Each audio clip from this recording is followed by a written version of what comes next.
Okay, welcome to a video by AntiquesArena. I've got an absolute stormer of a video for you. I've been out at all my local car boot sales buying antiques and collectibles, sourcing stock extremely cheap to sell online. Now, people say to me, can you really source antiques at car boot sales? And yes, you can. I've got some absolutely wonderful things to share with you today. I'm going to tell you what I've paid for them, show you a little bit of history about them, show you the items. Now, normally I do these videos using images after I've already listed the items, but I thought I'd mix it up today and show you the items before I list them. This means sometimes some of them are not researched. However, it's a bit of fun. You get to look at the items at the same time as me. Now, it doesn't matter if you buy to sell on eBay or Facebook or any of the other platforms, you can use my videos for a source of inspiration of things to buy to sell on to make a profit. And I hope you find my videos educational, interesting, but most of all, a bit of fun. Because that's what it's all about, a bit of fun. If you like any of the video products in the videos, it's all available on my website, antiquesarena.com. I'm not on eBay. So, as I've said, it's a whole video, going to share with you what I've bought, but it's all about inspiration.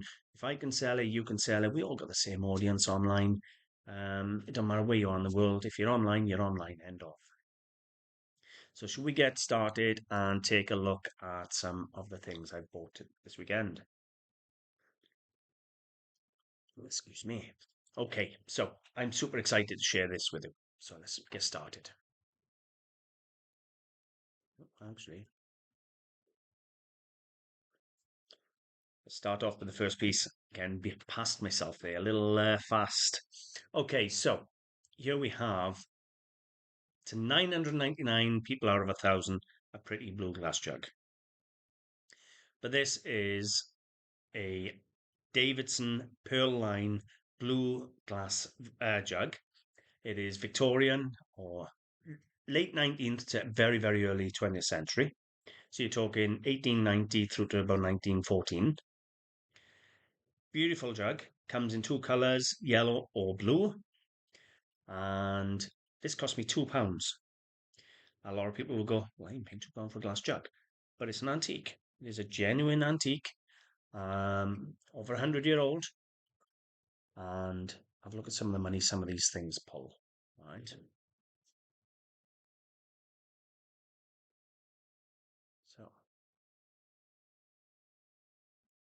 So if we start at the top here, these are all United Kingdom only. So I've only done UK, I haven't done worldwide. And I've done sold prices only. Okay. Highest price there is a butter dish at 125. And you can see the examples then as they come down for a little bowl. Jug, similar jug to what I got, slightly different pattern. I think that's a daisy pattern, £80. 75 for a comport. Look at the little boats there, 63. You can see there is good money in this stuff. The yellow seems to pull more money than the blue, and of course it is uranium as well. Not all of it, but some of it is uranium as well. Now I'm not going to show you all of them. If anybody wants to know anything about, well, first of all, if you want to identify any glass, this is the website I use. Now, this is not a paid promotion. They don't give me nothing to promote them, but I think this website will actually help you. So that's why I'm sharing this one. Now, it doesn't matter where your glass is made. You can come down here, you can scroll down and you can browse all the different categories, or you can jump to the country. In this case, we want British glass and we want Davidson. That wasn't British. That's Swedish. British. There. British glass. You can see there across top, Bagley, Caithness, Chance, Startington. We want Davidson, which is here. Now, if you don't know who made it, you can just browse them all and have a browse. And this one here will give you all different things done by Davidson. However, we're interested in the pearl line glass, which is here. And then they'll have the different examples of pearl line, who designed them, the pattern numbers, everything. It's absolutely fabulous bit of reference on the website. Is that my jug? No, it's very similar, but a different pattern. Anyway, anybody wants to know any information about Davidson, if you come across to theglassmuseum.com, and they have a section on Davidson. And if you was to read it all, it comes down here and it states in 1889, Davidson introduced their most popular and successful line they called Pearl Line. And it was only made in two colours, blue and yellow, each with a white edge. And you can see here, there's an example of the blue there. Anyway, it's all there. If anybody wants to go and have a read of it, that's on the museum.com.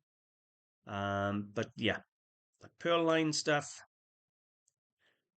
I see it quite a bit. Now, a lot of people mix this up with slag glass. Slag glass is almost like a marbling effect through the glass. It almost looks like slag, or like oily colours and things, and that's even dearer. But this pearl line stuff, if you can get the yellow and it's uranium, more money. But for £2, that's going to go out £25, no problem whatsoever. Absolutely no problem. And it's in good condition. This was a little star buy. Now, this cost me a whole £5. It's a fraction under 200 grams, so it's a big cup. Now, it was presented to H.E. Cracknell for the Challenge Cup. And I can already tell you I've dated it from the hallmarks right there. Now, that little anchor there represents the Birmingham Assay Office. Then you have the little lion patent, which says it's silver, and then you have the letter J, which tells you it's 1933. Now, there's a website I use for this as well. I just shared the website with you. If you come across here, and all I do is silvermakersmarks.co.uk, and then you can do makers marks, you can do hallmark identification. So to give you an example, hallmark identification, Birmingham, letter J, and then you just select the one you want. And same with makers marks. If you come to makers marks, you click on here, wherever the assay office is, and then you just go to the letters now you got, and then you come down here and you match up the maker's mark. It's as simple as that. Fabulous little website that I use there. Anyway, this cup, it's got a couple of little dents on there, neither here nor there. I'm not worried about it. If I was worried, I'd push them back out because it's only silver, it's only soft metal. But I sell silver at £1 a gram. End of, I sell it £1 a gram. What is the point in me selling silver for 60, 70 pence a gram when it's good silver, when you can scrap it at best part of 60 pence a gram? If I don't get £1 a gram for saleable items, then it doesn't go nowhere. It'll just sit in my own scrap pile. It's very rare I weigh in silver or gold. I have a nice little hoard of it. So £5 into what's going to be close on £200 in sterling silver.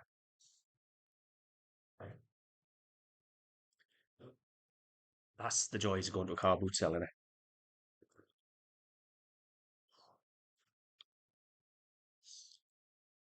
This is one of a multiple collection I purchased on the weekend. Not off the same person, I bought lots of little ones. I don't know why people seem to stop looking at the little crystal animals. And what they don't realise is they are Austrian. That little owl there is Swarovski Crystal. Can you see that little... Hang on, bear with. There. Can you see that little block stamp there, letter S? That is this early discontinued Swarovski mark. And this little owl, now it's lost its little whisker, I think. But it's still a pretty little thing. And that was thrown in for free. Now, I'm showing it to you because I wanted to look for the mark. Now, I had some swans and some other pieces. And on average, they come in for 50 pence. But this owl, if it had his little whiskers, would have been about 25, 30 pounds for this little owl. And you get them all the time at car boot sells for 50p. I'll share the swan with you probably in my next video. I couldn't find it this morning to put into the video for some reason. I don't know where I've put the bag, and the swan was the nice one I wanted to share with you. But you look, if the crystal has a swan underneath, that's the more modern mark. Still Swarovski, and if it's got the block stamp S, that's what you want.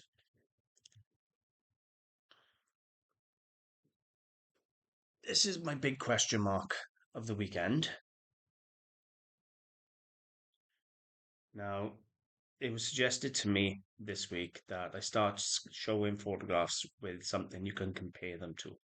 So, for example, a can of Coke or an apple. People want to know when I talk about big, they want something to compare to.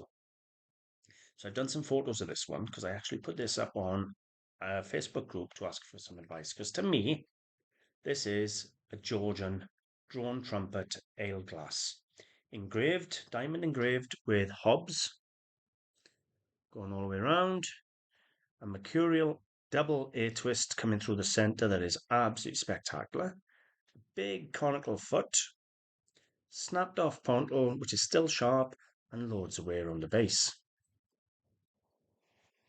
Big thick glass. Anyway, what's throwing me with this one is the size. Let me share the photographs with you.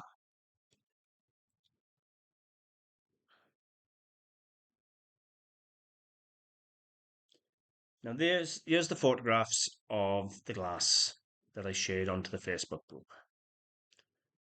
The glass is spectacular. So this will be sort of diamond point engraving of hobs. No, normally you get hobs and barley. This is just the hobs. So leaves and grapes, if you like. This sort of scrolling is very typical of the period on their engraving. Look at that quality of that mercurial A twist. Absolutely stunning. Now, a lot of the time, you can tell the quality of a drinking glass by the stem, whether it's an opaque stem, a coloured stem, an A twist stem. The quality of the spiral in the stem suggests whether it's continental or English.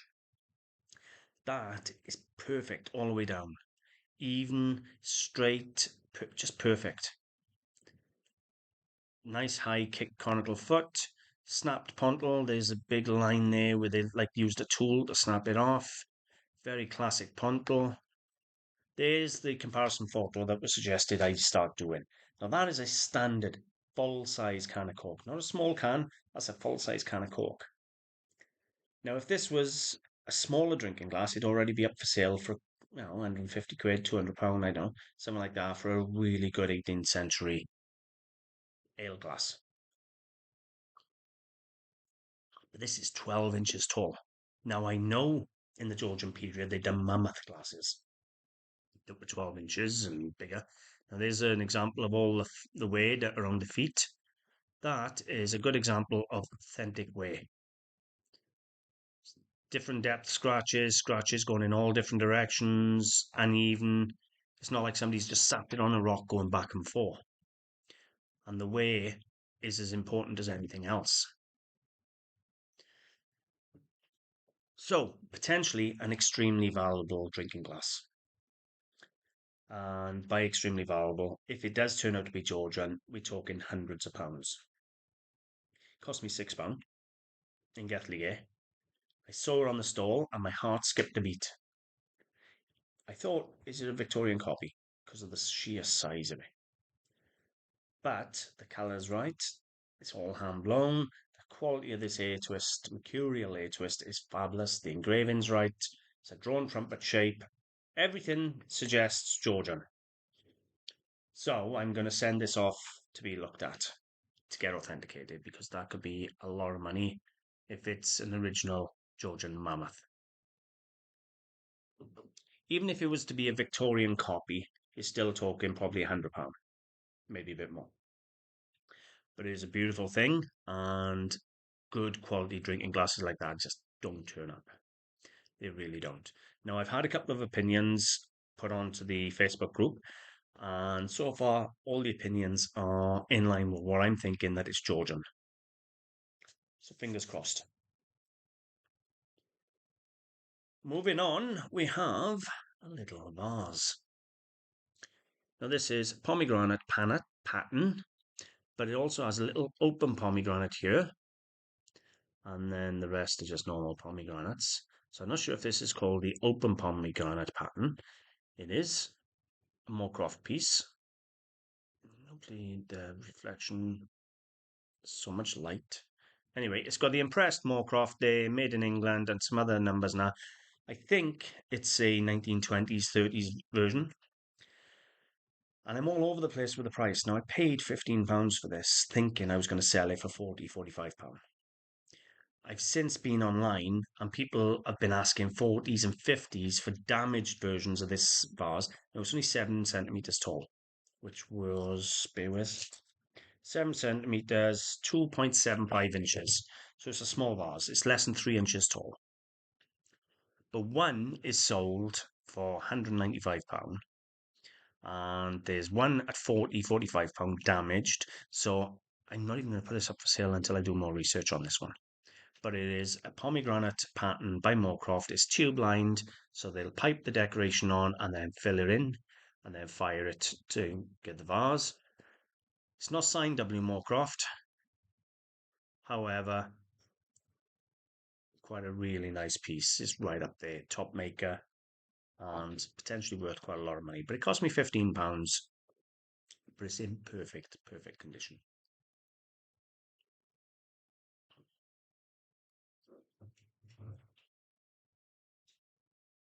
It's my next piece. This is 19th century German Bisc porcelain. She is very, very well done. She's very large for this type of thing. Normally you get these figurines, they're 6, 8 inches tall. Just to give you an idea, this rummer, this ale glass I just showed you was 12 inches. She's bigger. Just to give you an idea of size. She's in lovely condition. I believe there was a possible, was it a hairline? No, it might have been a bit of dirt. No, it's just a mold. So there's no chips, there's no cracks. She's a little dirty, but I can wash that up.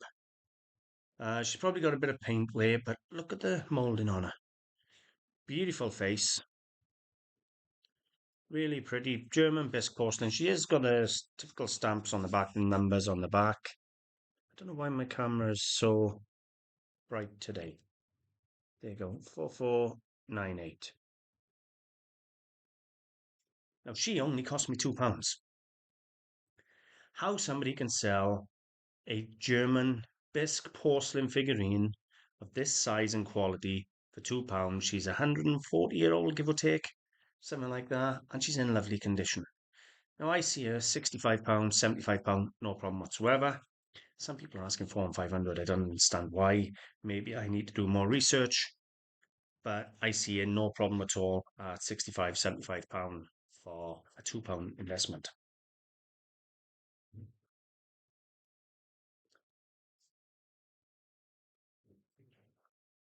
This was a nice little thing.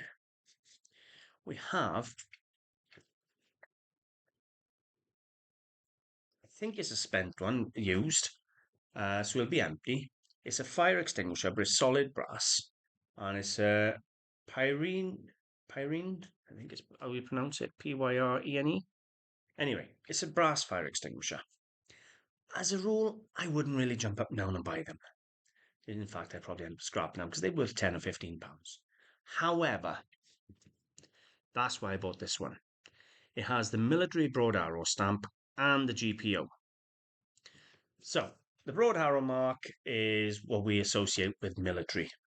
Now, basically means government owned. It's the mark on anything military, but it also has GPO for General Post Office. So I don't know whether it was military post office, maybe World War II, something like that. But definitely interesting. A bit more research going to be needed. So I'm thinking maybe World War II, post office, military. It was £3. It's going to make an interesting story once I research it. But to have the GPO and the broad arrow on there is quite nice. And obviously you still got the plaque on the front. A lot of them have lost the plaques. But as I say, a standard fire extinguisher like that, in my opinion, 10, 15, maybe £20. That one with the GPO and the broad arrow on it takes it up a level to maybe 45, 50, 55. I'm going to have to do a bit of research, but it could be anywhere like that. But research definitely needed. I had a pair of bookends. Now, if you like golfing, these are absolutely fabulous. Really nice quality. They're finished in pewter. They are by the Seagul company in Canada, dated 1998. And they're Beautiful cast. And they're fully signed and stamped on the back there. Sorry, 1991, by the Seagul Company of Canada in Pewter. Now, they're not fortunes. Paid a fiver for them. They came in off the same gentleman as the silver cup. The cup was a fiver. These were a fiver. So I've paid it. But I see these at about 20, maybe £25, give or take, for a really nice pair of Canadian pewter golfing bookends. Just a nice, usable collectible to go on the website. Of the same gentleman who was selling on the stalls, I purchased this. Absolutely fabulous Art Deco, unfortunately Spelter figurine, but really nice. Now, I think there would have been just a coiled wire or like a net type thing hanging down because he's sort of stood on a boat and he's got rope in this hand. So there may have been something in this hand. I'm not sure. Maybe a fishing spear. I don't know. May have been something in this hand that isn't there anymore. I love this sort of marble on the front, in with all the what is that? Not sure what that's made of on the base there. More stone. That could be slate. That might be slate or definitely another stone, I think. So you have, what was it? Could be metal. Anyway, you have the marble and possibly metal or slate base, and then this spelter figure. Now, I paid a tenner for it. I see this comfortably going out 40 quid, no problem at all, £45. It's pure Art Deco. It would have been part of a garniture set. What do I mean by garniture set? You'd have had one of these either side and maybe a clock in the middle. That's what you call a garniture set. But for £10 for a big Art Deco figure, again, he's got to be 20 inches, 18 inches, something like that. So he's a big, big figure. And we're not even halfway through yet. Got some absolutely fabulous things. It's been a wonderful weekend.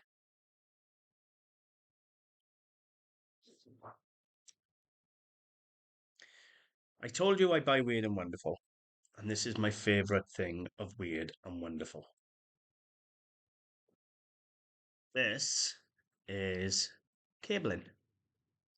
Steel, high tensity, high strength steel cabling made of lots and lots and lots of tiny cables in a spiral coil and then brass bounded. Now, this would have possibly been one of the strengtheners on a bridge. Maybe they dismantled a bridge, or maybe they just done maintenance on the bridge and removed the old wires. I absolutely love it. I know it's crazy, innit? Now it's got some stamps on here. It reads, bear with me a second. Let's see if I can read it for you now. 11/4x2WB HAYD Hayden Nylos. Hayden Nylos, and the size basically is all stamped in onto the brass there. You can see that. Now, this would make a lovely specimen if somebody collects architectural antiques, or it could be used as a really interesting paperweight on an office, on like construction, somebody who's into engineering or designing. Wouldn't that make a lovely paperweight on the desk? Part of a bridge. I give a fiver for it. Now, there's a display in Cyfarthfa Castle in Merthyr. They got a display because the Crochet family, William Crochet and the Crochet family, they built Cyfarthfa Castle in the 1820s. And they brought the iron industry into South Wales. Well, part of the iron industry, they built links and chains and steel like this, and other different things, and railway sleepers. And part of the display in Cyfarthfa Castle is all the different things they used to make. And I find it so interesting and attractive a display. It's absolutely amazing. And this fits right into that type of thing. Value, I haven't got a foggiest idea. Just novelty alone, I'm going to put 40 quid on it. Cost me a fiver. I'm probably going to put £45 on it just as a bit of novelty, and it can sit on my site because you tell me where else you can get a bit of a bridge to use as a paperweight or just as a curio item in a cabinet. Or if you like, architectural pieces. Tell me where you can get another bit of bridge. Unless, of course, you want to go down with a hacksaw and start cutting up the Severn Bridge. I wouldn't be surprised. Some people might. Right, let's move on to some miners' lamps. You can't do a video from South Wales without some miners' lamps, can we? I bought three this week. I tell you what, let's have a game. I'm going to show you three miners' lamps, and let's see if you can guess the dearest miners' lamp, okay? My glasses on for a minute.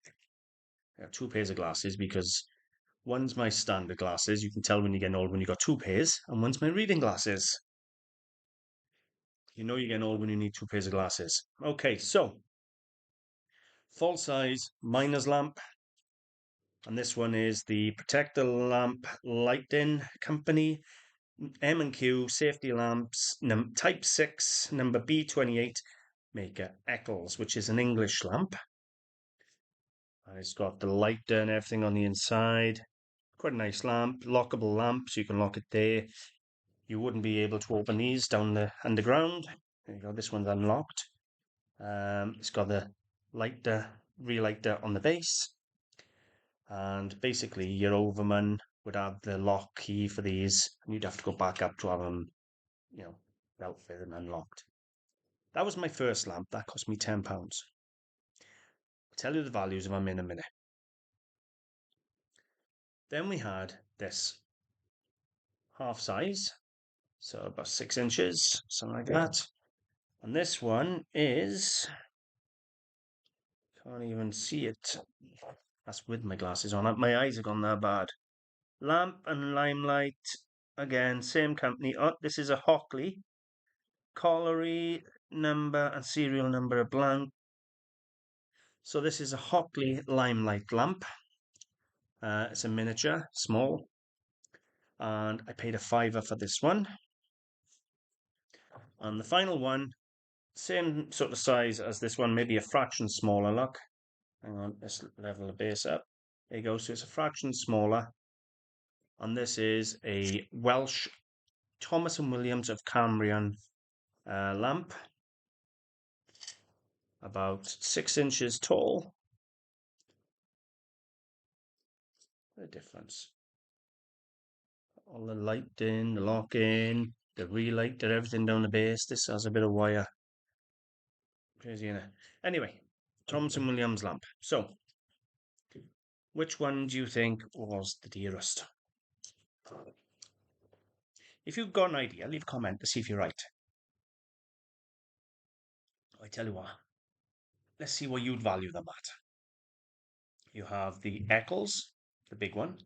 Then you have the Hockley, and then you have the Thomas & Williams. I'll give you a moment to decide which one you think is the dearest.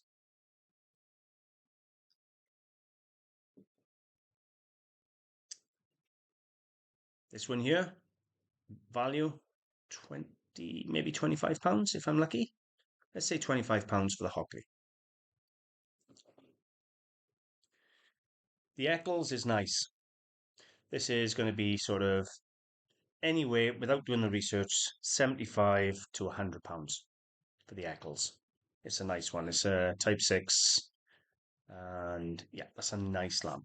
Let's say £95 for argument's sake. This time last year, these were pulling £200. They're down in price at the moment, but they go up and down. Thomas & Williams are the lamps you want to buy. The price of these at the moment, the Thomas & Williams, have a look at this.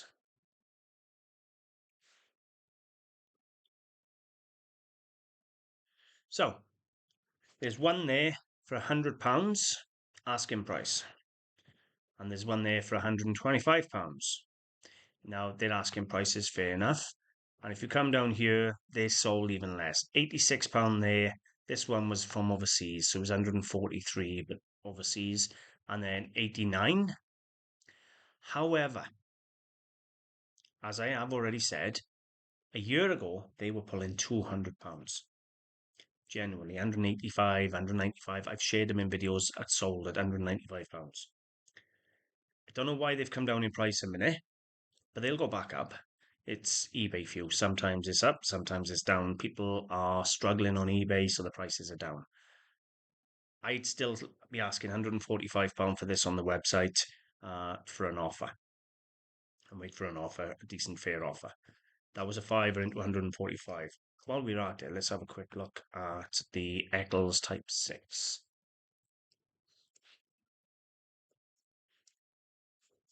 Oh, there we go. I am shared. Sorry.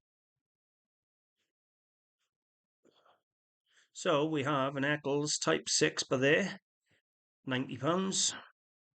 There's another one there, Type 6, 1972, dated £150. And there's another one there, £59. Yeah, I stand around what I said, about £100 for the Eccles. So, with a slight edge at the moment is the Thomas & Williams, but normally it'd be double the others. And then the Eccles, and then the Hockley. But £20 for 3 lamps. Over a couple of £100 worth of retail there for £20. How fabulous is that? I always buy miners lamps. I love miners lamps. I still got a few more things to show you. I've got a load of jewellery as well from this week. Now the car boot sales are back up. I'm buying jewellery again, but what I might do is do a video just on the jewellery separately. So we might do that. This is nice. I have a solid brass letter opener. Now you have a talon or claw here. Now they're selling them as eagle claws, which could very well be. No, I thought it might have been a chicken. Don't know why, because I got chickens on the brain. But you got the claw and a feather. Now there is a maker's mark on this one there. Can you see it there? It looks like this cross here in the middle. I've no idea who they are at the moment. I haven't done the research. As I said, this stuff has just come in and I'm filming it for you. I just liked it. It was novelty letter opener, solid brass. And I just thought, it's got to be 15, 20 quid. No problem at all. I paid £3 for it. So, just a bit of fun, interesting.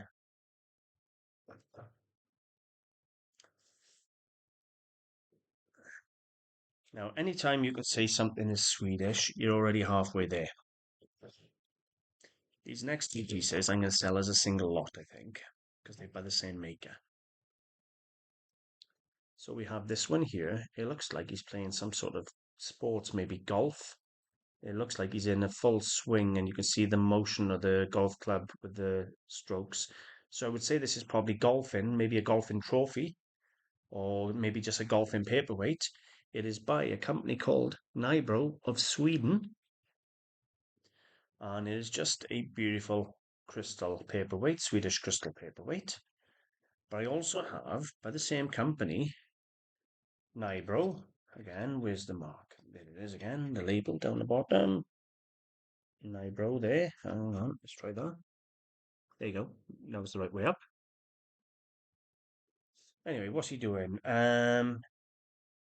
Oh yes, another golfing trophy lot. He's in middle of, he's swinging there, and there's the hole there. If I turn it around, you might see a bit better. There's the hole with the flag, and he's in mid swing. So definitely, that's golf. This is golf. So I would say these are two golfing trophies. Swedish, crystal, glass, whatever, golfing trophies. So you have the plate and the paperweight, both by Nybro. They own me £2. Swedish glass, 2 pieces, got to be 20, 30 quid, haven't they? For £2 again. Got to be. Both in good condition. Weight, the paperweight is a big slab, it weighs a ton. But yeah. I think I'm going to call it by there. I got a couple more things yet to show you, but they can go in the next video, I think. Now, this is my star buy. Could be worth a lot of money. You don't find Mammoth glasses often, and you certainly don't find this quality of glass often.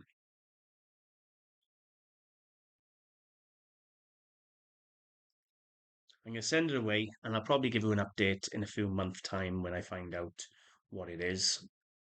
I'm probably not going to put it up for sale till I get it checked out because the value difference is astronomical.